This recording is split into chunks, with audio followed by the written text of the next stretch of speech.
తన కొడుకే కాబట్టి అన్న రూట్లో పెంచుతున్నాడు అతను కూడా. ఇది క్లియర్ పిక్చర్ గా ఉంది. కానీ అంతకు ముందు కేటీఆర్ కంటే కూడా కవితకే ఎక్కువ చనువు ఉంది. ఆడపిల్లకి ఎప్పుడు కూడా తండ్రి దగ్గర చనువు ఎక్కువ ఉంటుంది. ఆ చనువుతో పదవులు తీసుకోవడం కానీ ఇది చేసుకొచ్చింది, తనకు కావాల్సిన వాళ్ళకి పదవులు ఇప్పించుకోవడం కానీ.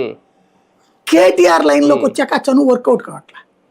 ఏదన్నా ఉంటే రామారావు చూస్తాడులే అని చెప్తున్నాడు.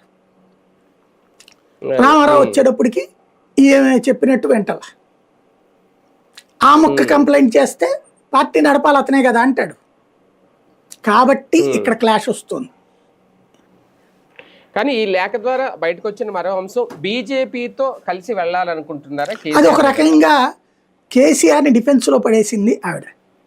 వాస్తవంగా మనకు కనబడుతున్న ఫినామినా చూస్తే కాంగ్రెస్ తో కలవడానికి చాలా ప్రయత్నించాడు కేసీఆర్.